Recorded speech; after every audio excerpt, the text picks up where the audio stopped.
حضرت عتبہ رضی اللہ تعالیٰ عنہ صحابی ہیں، 4 بیویاں تھیں۔ وہ کہتی ہیں کہ ہم ایک سے ایک بڑھ کے خوشبو استعمال کرتی تھی، لیکن سمجھ نہیں آتی تھی کہ ہمارے شوہر کون سی خوشبو لگاتے ہیں۔ ہم باوجود کوشش کے، باوجود ہمت کے اور باوجود تجسس کے وہ خوشبو نہیں پاتی تھی۔ تو ایک دن ہم چاروں نے فیصلہ کیا کہ ان سے پوچھ ہی نہ لیں وہ کون سی خوشبو لگاتے ہیں۔ تو ہم نے پوچھا کہ بتائیے، تو کہنے لگے میں نے تو کبھی لگائی نہیں۔ تو ہم نے کہا بھئی آپ ایسے ہی تو دعویٰ نہ کیجئے، ہم نے پوری جد و جہد کر لی، اور پھر عورتوں کا چیزوں کو تلاش کرنا یہ تھوڑا انفرادی بھی ہوتا ہے، ہمیں وہ رنگ نہیں ملا خوشبو کا، وہ انداز جو آپ کا ہے۔ تو فرمانے لگے اصل بات یہ ہے کہ میرے کمر پر کچھ تکلیف ہو گئی تھی، کچھ ایسی چیزیں ابھر آئی تھی جو تکلیف کا باعث تھیں، تو میں پھر حاضر ہوا رسول پاک کی بارگاہ میں۔ تو نبی کریم علیہ السلام نے فرمایا کرتا ہٹائیے گا، تو میں نے کچھ کرتا ہٹایا تو کریم نے دست مبارک پھیرا، بس ظلمت کو ان کے نور نے کافور کر دیا، جس پر پڑی نظر اسے بھی نور کر دیا۔ تو محمد صلی اللہ تعالی علیہ وسلم اللہ کے رسول ہیں، اس پر اتنے دلائل ہیں، یہ اتنا آفتاب سے روشن مسئلہ کہ یعنی آپ شمار کرتے جائیں، آپ گنتے جائیں، آپ سیرت کو پڑھتے جائیں، آپ فضائل کو پڑھتے جائیں، کمالات کو پڑھتے جائیں، تو مرحوم اعظم چشتی کا ایک جملہ اتنا فٹ آتا ہے کہ یہ سارا مضمون اس میں سمٹ جاتا ہے۔ وہ کہتے ہیں تیری حیات پاک کا ہر لمحہ پیمبر لگے، یعنی لمحہ لمحہ بتاتا ہے کہ آپ اللہ کے سچے رسول ہیں، ایک ایک گزرنے والی گھڑی بتاتی ہے کہ آپ اللہ کے سچے رسول ہیں۔ حضور کا مسکرانا بھی بتاتا ہے کہ سچے رسول ہیں، نبی پاک علیہ السلام کا دیکھنا بھی بتاتا ہے کہ حضور اللہ کے سچے رسول ہیں۔ حضور تو کسی پر جلال بھی کر دینا تو بھی پتہ چلتا ہے اللہ کے سچے رسول ہیں۔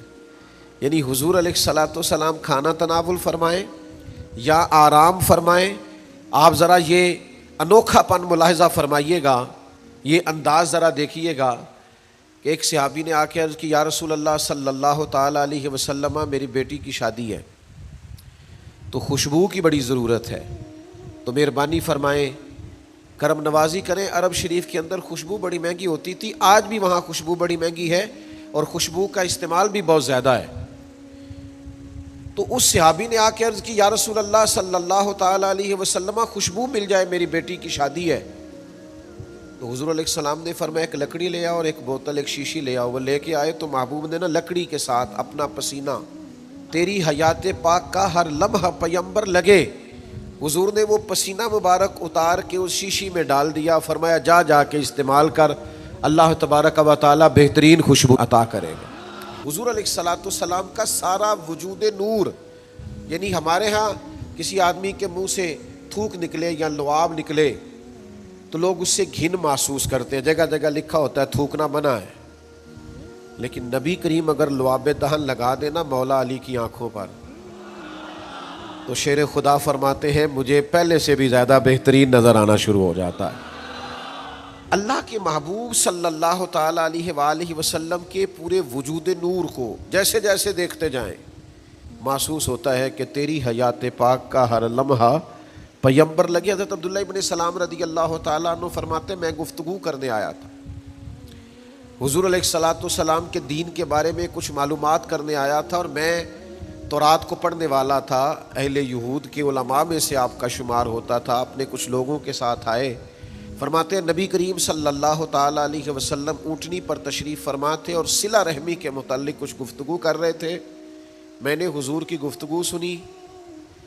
محبوب کا لباس مبارک مہنگا نہیں ہوتا تھا پر نہایت ہی اجلا ہوتا تھا، نہایت سادہ ہوتا تھا، نہایت باکمال ہوتا تھا۔ فرماتے میں نے اونٹ پر بیٹھے ہوئے محبوب کے لباس کا، بات کرنے کا، نفاست کا، ہاتھ اٹھانے کا وہ انداز دیکھا، اور جھکی جھکی نظریں اور معصوم لہجہ اور گفتگو میں سلاست اور روانی اور ٹھہرے ٹھہرے جملے اور لفظوں کا وہ ایک خوبصورت ریدھم۔ فرماتے ہیں وہ سارے انداز میں نے دیکھے تو میں جو بات کرنے آیا تھا مجھے بھول ہی گئی، لباں تے موہراں لگیاں، بولن دی جاچ ہی بھول گئی، ایتھے زباناں تائیں کھولن دی جاچ بھول گئی۔ فرماتے میں کوئی بات ہی نہ کر سکا، جیسے ہی محبوب کے قریب گیا میں نے فوراً عرض کیا مجھے کلمہ پڑھا دے، میں مسلمان ہونا چاہتا ہوں۔ یہ آج جو لوگوں کی طبیعتیں الجھ سی گئی ہیں نا،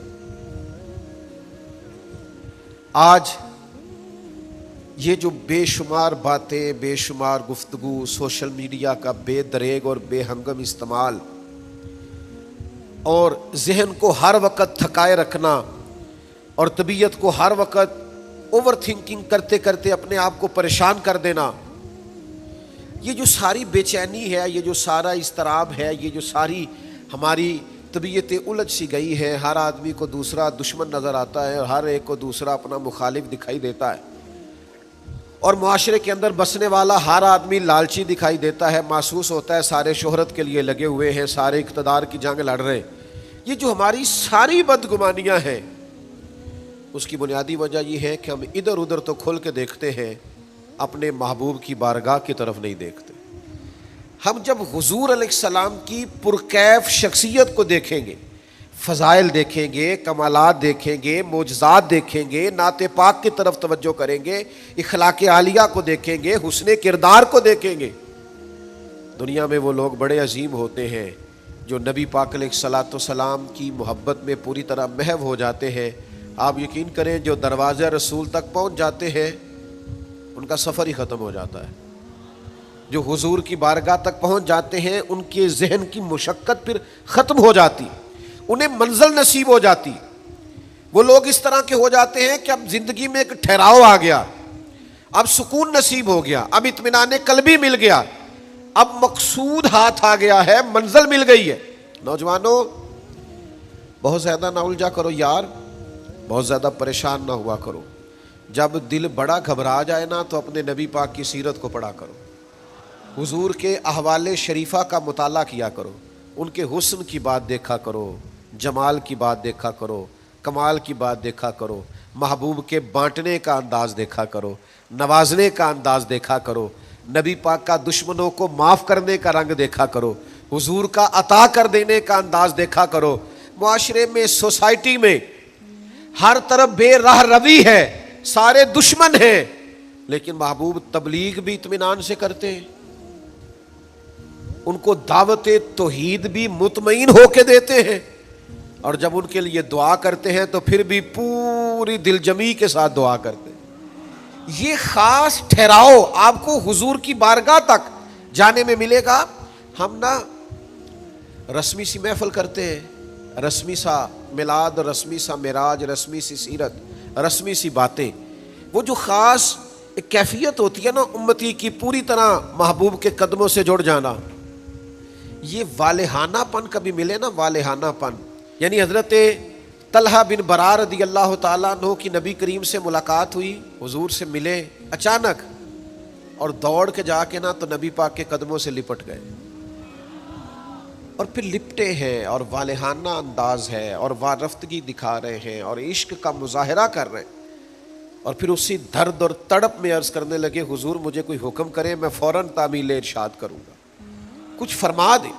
یہ والہانہ پن، یعنی کبھی آپ بڑے بے چین ہو تو کہیں یار کھولو سیرت کی کتاب، اپنے نبی کا کوئی ذکر پڑھتے ہیں، کھولو فلاں آدمی کو سنے جو حضور کے عشق کی بات کرتا ہے، آؤ کوئی نعت پاک کا نغمہ چھیڑ دے جو ہمارے دلوں کو ٹھنڈا کرے، آؤ کوئی قرب پائے حضور کے دروازہ نور کی طرف سفر کرے۔ ہم کہاں الجھے ہوئے ہیں، کہاں سکون تلاش کر رہے ہیں، کہاں ہم نے اپنے آپ کو الجھا دیا ہے، کن بے معنی اور بے مقصد باتوں میں ابحاث اور بحثیں کر کر کے اپنے آپ کو پریشان کیے ہوئے ہیں۔ آئیے دیکھیے رسول اللہ صلی اللہ تعالی علیہ وسلم کی زندگی کا لمحہ لمحہ آپ کے کلیجے کو ٹھنڈا کرے گا، آنکھوں کو سکون دے گا، باطن کو پاکیزہ کرے گا، سوچوں کو نکھار دے گا۔ کہہ لینے دو مجھے یہ جملہ، حضور سے پیار کرو، جینے کا بھی مزہ آئے گا، مرنے کا بھی مزہ آئے گا، لطف نصیب ہو جائے گا، سرور نصیب ہو جائے گا، ایک کیف سا میسر آ جائے گا۔ حضور کی بارگاہ عالی مرتبت تک جڑو، نبی پاک علیہ الصلوۃ والسلام کے اخلاق عالیہ کو اپناؤ، کردار کو سمجھو، حسن تکلم کو سمجھو، نبی پاک علیہ السلام کی باتوں پر غور کرو۔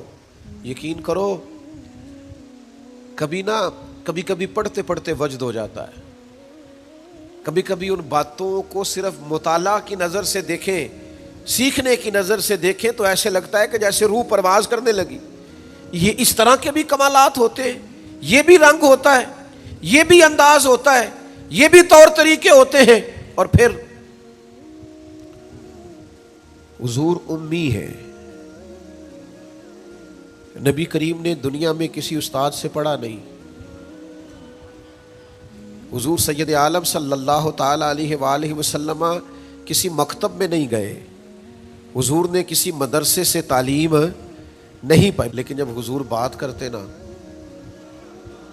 جب محبوب حکمت کے موتی رولتے نا، جب نبی پاک علیہ الصلوۃ والسلام کوئی کلام کرتے نا، آپ یقین کریں ایسا انوکھا پن، ایسا نرالا فیصلہ، ایسی حکمت اور دانائی سے بھری ہوئی بات، یعنی جو فلسفیوں سے کھل نہ سکی اور نکتہ وروں سے حل نہ ہوئی، وہ بات ایک طیبہ والے نے بتلا دی چند اشاروں سے. حضور دو چار اشارے کرتے اور عقدے کھل جاتے. ایسی دانائی والی بات، ایسی قیمتی بات، ایسی انوکھی بات محبوب بیان کرتے. حضرت سعد بن عبادہ رضی اللہ تعالیٰ عنہ کے پاس نا فتح مکہ کے موقع پر جھنڈا تھا. وہ علم بردار تھے، جن کے پاس جھنڈا ہوتا تھا وہ آدمی سب سے آگے آگے ہوتا تھا. اب ایک وقت ایسا آیا کہ صورتحال اس طرح کی بن گئی کہ حضرت سعد بن عبادہ کو اس منصب سے ہٹایا جائے گا. بڑا مشکل فیصلہ ہے. انہوں نے کوئی ایسی معاذ اللہ غلطی بھی نہیں کی، لیکن حالات ایسے آ گئے ہیں کہ جناب سعد ابن عبادہ کو ہٹانا پڑے گا، ان سے جھنڈا لیا جائے گا. صحابہ بڑے پریشان ہیں کہ حساس آدمی ہے، ان کی خدمات بہت زیادہ ہیں، کس طرح ان کو ہٹائیں گے، کیا کریں گے. نبی کریم کی بارگاہ میں عرض گزار ہے، یا رسول اللہ کیسے ہٹائیں حضرت سعد ابن عبادہ کو، اور کیفیات اور حالات بھی ایسے ہیں کہ ہٹانا بھی پڑے گا. آج کل نا بہت سارے لوگ کام تو کرتے ہیں پر دانا نہیں ہوتے. جذباتی فیصلے، جذباتی باتیں، ایموشنل گفتگو، وقتی طور پر چیزوں کو بہتر کرنا، اور بس وقتی طور پر آج گزارا ہو کل دیکھی جائے گی، لیکن چیز کی گہرائی تک، اس کی اصل تک نہیں اترتے، اس کے سارے لوازمات کو نہیں دیکھتے، قبل از وقت منصوبہ بندی نہیں کرتے. ہمارا مزاج نہیں ہوتا، ہم ٹھہراؤ اپنی زندگی میں نہیں لاتے. نبی پاک چونکہ اللہ کے رسول ہیں، ہر لمحہ حضور کا پیغمبر لگتا ہے. اب حضرت سعد ابن عبادہ کو ہٹانا ہے اور ان کی جگہ کسی اور کو مقرر کرنا ہے، اور بندہ بھی بڑا حساس ہے اور بات بھی کوئی ایسی نہیں، تو کیا کرے. پتہ ہے نبی کریم علیہ السلام نے کیا کیا؟ حضور فرمانے لگے کوئی پریشانی نہیں، ہٹا دیتے سعد ابن عبادہ. حضور نے بلایا، فرمایا سعد میرا ارادہ بنا ہے کہ جھنڈا آپ سے لے لیا جائے. حضرت سعد ابن عبادہ نے ابھی گردن جھکائی تھی تو حضور فرمانے لگے میرا ارادہ ہے آپ سے لے کے آپ کے بیٹے کو دے دیا جائے. جو فلسفیوں سے کھل نہ سکا، جو نکتہ وروں سے حل نہ ہوا، وہ راز ایک طیبہ والوں نے بتلا دیا چند اشاروں میں. اور تیرے آگے ہیں یوں دبے لچے فصحاء عرب کے بڑے بڑے، کوئی جانے منہ میں زبان نہیں بلکہ جسم میں جان نہیں. ایسا کمال فیصلہ، ایسا انوکھا فیصلہ. اچھا جس فیصلے سے وہ پریشان ہو سکتے تھے نا کہ مجھے ہٹایا جا رہا ہے، جب انہیں پتا چلا نا کہ میری جگہ پہ میرا بیٹا آ رہا ہے، وہ اتنا خوش اپنے جھنڈا اٹھانے پہ نہیں تھے جتنا اپنے بیٹے کے جھنڈا اٹھانے پہ راضی ہو گئے. ان کی طبیعت مچل گئی. نبی پاک صلی اللہ تعالیٰ علیہ وسلم کے پیغمبر ہونے پر، نبی ہونے، ایسے دلائل، ایسے کم، آپ جس زاویے سے دیکھیں ششدر رہ جائے گی، حیران رہ جائیں گے، پیار ہو جائے گا. کچھ ایسے مصنفین بھی گزرے ہیں معاذ اللہ ثم معاذ اللہ، جو مسلمان نہیں تھے، غیر تھے، کلمہ نہیں پڑھتے تھے، معاذ اللہ استغفر اللہ، نقل کفر نہ باشد، تنقید کی اینک لگا کے انہوں نے حضور کی سیرت کو پڑھا، لیکن اس نظر سے پڑھا پھر بھی مدینے والے کے غلام ہو گئے. یہ کہنے پر مجبور ہو گئے کہ نہ بھائی ایسا کوئی محبوب کہیں ہوگا نہ کہیں ہے، بیٹھا ہے چٹائی پہ مگر عرش نشیں ہے. نبی پاک علیہ السلام. پھر ایک اور بات، حضور امی ہے لیکن ایسی کمال بات کرتے، ایسا انفرادی فیصلہ کرتے کہ دنیا حیران رہ جاتی. پھر جو عظمت کردار ہے نا، بلندی کردار، مجھ سے ناراض نہ ہوئیے گا، بہت سارے لوگ ہیں جو باتیں بڑی زبردست کرتے ہیں، گفتگو میں کوئی ان سے جیت نہیں سکتا، ان کا لب و لہجہ ایسا ہوتا ہے کہ شاید کسی بڑے سے بڑے عالم فاضل کو بھی بولنے نہ دے، لیکن عمل کی باری آتی ہے تو کمزور ہوتے ہیں، باتیں بیسیوں آتی ہیں، درجنوں آتی ہیں، نماز کا ٹائم ہوتا ہے تو بہانے بازی کرتے ہیں، وہ میرے کپڑے نہیں ٹھیک، بس دعا کریں انشاءاللہ شروع کر دوں گا، کہانیاں سناتے ہیں۔ کیوں اتنے بھولے بنتے ہیں؟ ہمیں سمجھ آتی ہے کہ آپ گفتار کے غازی ہیں، آپ باتوں میں صرف ساری چیزیں سیدھی رکھتے ہیں، آپ اس جگہ پہنچ ہی نہیں پا رہے۔ عمل، کردار، یہ بھی ایک مبلغ ہوتا ہے، آپ کا کردار بھی تبلیغ کرتا ہے، آپ کا لب و لہجہ بھی۔ حضرت امام جعفر صادق رضی اللہ تعالیٰ عنہ سے ایک شخص نے کہا تھا میں دین کی تبلیغ کرنا چاہتا ہوں، مجھے بتایا کیا کروں؟ تو امام جعفر صادق رضی اللہ تعالیٰ عنہ فرمانے لگے دین کی تبلیغ کرنی ہے تو بڑا آسان نسخہ ہے، دین پہ عمل کرنا شروع کر دے، تبلیغ ہونی شروع ہو جائے گی۔ لیکن ہم نا عمل کی دنیا میں بڑے کمزور ہوتے ہیں، قربان جائیں۔ حضور علیہ الصلوۃ والسلام نے جس معاشرے میں آنکھ کھولی تھی وہ جہلا کا معاشرہ تھا، ظلم تھا، ستم تھا، بربریت تھی، ان لوگوں کی سوچیں، ان کی باتیں، ان کا ظالمانہ مزاج بڑا انوکھا تھا۔ لیکن کمال کی بات ہے نا، چاروں جانب لوگوں کا مزاج ظالمانہ تھا، لیکن محبوب کو اللہ نے رحمت بنا کے بھیجا۔ ہر طرف لوگ ناانصافی کی بات کرتے تھے، لیکن محبوب نے انصاف کے بول کو ہمیشہ بالا رکھا، اس ترازو کو ہمیشہ بلند رکھا۔ ہر طرف لوگ حق کھا جاتے تھے، لیکن محبوب نے فرمایا حق کھایا نہیں جائے گا، حق دلایا جائے گا۔ کردار دکھایا، کردار۔ وہ جو تیری جان کے دشمن ہیں وہ بھی کہتے ہیں، وہ جو تیری جان کے دشمن ہیں وہ بھی کہتے ہیں امین تو ہے، صداقت کی آبرو تو ہے۔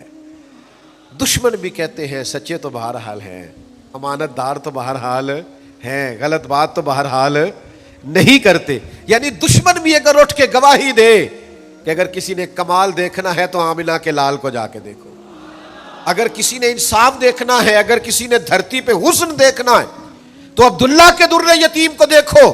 وہ بھائی آپ سمجھے نا عظمت کردار کے وہ موتی جو حضور نے عطا کی۔ دیکھیے باہر والوں نے جب دلیلیں مانگی تو حضور نے معجزات دکھائے، اور جب اپنوں نے دلیلیں مانگی، مکے والوں نے، قریش والوں نے، اپنے قبیلے والوں نے دلیل مانگی، آپ نبی ہیں تو دلیل کیا ہے؟ تو اللہ کا قرآن کہتا ہے کہ محبوب نے کہا فقد لبثت فیکم عمرا من قبلہ افلا تعقلون، اور میں نے تمہارے بیچ عمر گزاری ہے ساری، تمہیں عقل نہیں؟ میں کوئی باہر سے نہیں آیا، میں نے 40 سال تمہارے اندر گزارے ہیں، میرے جیسا کوئی سچا ہے تو دکھاؤ، کوئی دیانتدار ہے تو دکھاؤ، کوئی پاکیزہ مزاج ہے تو دکھاؤ، کوئی اس طرح کا ستھرا ہے تو دکھاؤ، کوئی اس طرح کا مزکی ہے تو دکھاؤ، تمہارے بیچ میں نے وقت گزارا ہے۔ باقیوں کو نبی پاک نے معجزات بطور دلیل دیے، اور جب اپنوں نے دلیل مانگی تو حضور نے فرمایا میری سیرت دیکھ لو، میرا کردار دیکھ لو، میرے شب و روز دیکھو۔ فقط لبثت فیکم عمرا من قبل، میں نے اس سے پہلے عمر کا حصہ تمہارے بیچ گزارا ہے، افلا تعقلون، تمہیں عقل نہیں؟ دوستو تھوڑا سا نا کردار پر بھی توجہ کرنی پڑے گی، اپنے آپ کو تھوڑا سا تبدیل کرنا پڑے گا۔ میں آپ کی خدمت میں عرض کروں، دولت سے لوگوں کو جیتا نہیں جا سکتا، دولت تو لوگوں کو لالچی بنا دیتی ہے۔ آپ کسی کو پیسے دیں، 10,000 دے، اگلی دفعہ وہ 25 مانگے گا، تو آپ 50 دے، اگلی دفعہ لاکھ مانگے گا، اس کی بھوک تو بڑھتی ہے۔ آپ عہدے کے زور پر بھی لوگوں کے محبوب نہیں بن سکتے، اس لیے کہ پھر وہ شخصیتوں سے پیار نہیں کرتے، کرسیوں سے پیار کرتے۔ آپ کرسی پہ ہیں تو آپ اچھے لگتے ہیں، جب دوسرا آئے گا تو اس کو سلوٹ کر لیں گے۔ نبی پاک علیہ الصلوۃ والسلام نے فرمایا اگر تم کسی شخص کو قائل کر سکتے ہو اور اس سے محبت بڑھا سکتے ہو تو ایک ہی صورت ہے، اور وہ تمہارا حسن اخلاق ہے۔ اللہ کے محبوب صلی اللہ تعالی علیہ وسلم نے خلق کے ساتھ، کردار کے ساتھ، نبی پاک علیہ السلام نے محبت کے ساتھ۔ زید بن دسنہ بہت بڑے یہودیوں کے عالم تھے، ایک دن حضرت بلال حبشی رضی اللہ تعالیٰ عنہ سے کہنے لگے سنا ہے نبی پاک علیہ السلام کی بارگاہ میں جب بہت سارے مہمان آتے ہیں تو آپ کو کچھ قرض بھی لینا پڑتا ہے۔ جناب بلال کہنے لگے لینا پڑتا ہے، کہنے لگے مجھ سے لے لیں، میرے پاس اضافی پیسے پڑے ہیں، آپ نے دے ہی دینے۔ حضرت بلال نے لے لیے، ٹائم مقرر ہو گیا، فلاں دن پیسے واپس کرنے، ابھی وعدے میں 3 دن رہتے تھے۔ نبی پاک علیہ الصلوۃ والسلام مدینہ طیبہ کے چوک میں کھڑے ہیں، ساتھ حضرت عمر فاروق رضی اللہ تعالیٰ عنہ۔ یہ وہاں پہنچ گئے یہودیوں کے عالم، آ کے کہنے لگے وہ میری رقم واپس کریں۔ تو حضور نے فرمایا ابھی تو وعدے میں 3 دن رہتے ہیں، تو اسے بڑے سخت جملے کہے۔ آپ کی توجہ ہے میری بات پر؟ سمجھ آ رہی ہے میری باتوں کی؟ چڑھانے والے اتنے خطرناک نہیں ہوتے جتنے چڑھ جانے والے خطرناک ہوتے ہیں۔ اتنی جلدی کسی کی باتوں سے چڑھا نہ کرے، یعنی ہر ایک کوئی دشمن بنا لیتے ہو، جس کا سٹیٹس ہی نہیں آپ کے ساتھ کھڑے ہونے کا اسے بھی دشمن بنا، اور دعا کرو کہ دشمن بھی خاندانی ہو۔ ہر ایک کوئی دشمن مان لیتے ہو، اس سے بھی میرا اختلاف ہے، یہ بھی مجھ سے حسد کرتا ہو۔ چھوڑیں یار، آپ کا کوئی سٹیٹس ہی نہیں ہے، سب کے ساتھ آپ کا مقابلہ شروع ہو جاتا ہے، کہیں رکے تو صحیح۔ کہیں وہ جو 3 بندے وہاں کھڑے ہیں، وہ جو 4 وہاں کھڑے ہیں، وہ جو 5 وہاں کھڑے ہیں، وہ میرے خلاف باتیں کر رہے ہیں، اور یار آپ بلا وجہ پریشان ہیں، وہ کوئی اور گل پہ کر دینے تو ہڑی نہیں کر دے، وہ کوئی اور بلا وجہ دشمن بنا لینا، چڑ جانا، ذرا سی بات پہ ڈسٹرب ہو جانا، بہت زیادہ پریشر اپنے ذہن پہ ڈالنا، اس سے بندہ کمزور پڑ جاتا ہے۔ انہوں نے سخت جملے کہے، لیکن نبی کریم صلی اللہ تعالی علیہ وآلہ وسلم نے نا کسی بات کا کوئی جواب نہیں دیا۔ حضرت عمر نے تلوار نکال لی، تو حضور فرمانے لگے عمر آپ نے تلوار نکال لی ہے، آپ کو چاہیے تھا انہیں کہتے مطالبہ نرمی سے کریں اور مجھے کہتے ان کی رقم واپس کریں۔ فرمایا چھوڑو، یہ جو وقار ہوتا ہے نا، یہ آدمی کے قد کاٹ کا پتہ دیتا ہے۔ یہ جو حوصلہ ہوتا ہے، یہ اس کی تعلیم کا، اس کی تربیت کا، اس کے علم کا، اس کے بڑے ہونے کی خبر دیتا ہے۔ حضرت عمر سے حضور نے فرمایا چونکہ انہوں نے اب پہلے مطالبہ کر لیا ہے تو ہم ایسا کرتے ہیں پہلے ہی پیسے دے دیتے ہیں۔ فرمایا آپ ان کو ساتھ لے جائیں، فلاں جگہ کھجوریں پڑی ہیں، تول کے دے دیں، اور جب ان کا قرض پورا ہو جائے نا تو یہ جو آپ نے ان کو غصہ دلایا نا، تھوڑی کھجوریں زیادہ بھی دے دیجیے گا، تھوڑی مٹھائی بھی دے دینا، قربان جائیں۔ حضرت عمر رضی اللہ تعالیٰ عنہ فرماتے ہیں میں حضور کے حکم کا پابند تھا، میں ان کو ساتھ لے گیا اور لے جا کر کے کھجوریں تول کے دے رہا ہوا، مجھے ان پہ غصہ ہے، وہ مجھ سے ہلکی باتیں کرنے لگ گئے حضور کے اخلاق کے بارے میں، نبی پاک کی بردباری کے بارے میں۔ تو مجھے جلال تھا، میں نے کہا تو کھجوریں لے، زیادہ باتیں نہ کر۔ میرا اپنا ایک خیال تھا کہ انہوں نے بڑے سخت جملے کہے ہیں، تو فرماتے انہوں نے میرا ہاتھ تھاما اور کہنے لگے عمر یار میرے اوپر جلدی نہ کر، میرے درد کو سمجھ، میں تورات کا عالم ہوں، میں نے اللہ کے آخری نبی کی جتنی نشانیاں تورات میں پڑھی ہیں ساری مدینے والے محبوب میں پائی جاتی ہیں۔ ایک نشانی میں نے یہ پڑھی تھی کہ جتنا کوئی جہالت کرتا جائے گا، نبی پاک کا علم اتنا ہی غالب آتا جائے گا، حضور کی بردباری اتنی بڑھتی جائے گی۔ تو میں نے نا جان بوجھ کے حضرت بلال کو پیسے دیے تھے، اور 3 دن پہلے میں نے واپسی کا مطالبہ بھی جان بوجھ کے کیا تھا۔ میں نبی کریم کا حلم دیکھنا چاہ رہا تھا، میں وہ تورات کی نشانی دیکھنا چاہ رہا تھا، اور پھر میں نے سخت جملے بھی جان بوجھ کر کیے، پر قربان جاؤ مدینے والے کو جس اینگل سے بھی دیکھا ہے اللہ کا سچا رسول ہی پایا۔ محمد الرسول اللہ، محمد اللہ کے رسول ہے صلی اللہ علیہ وسلم۔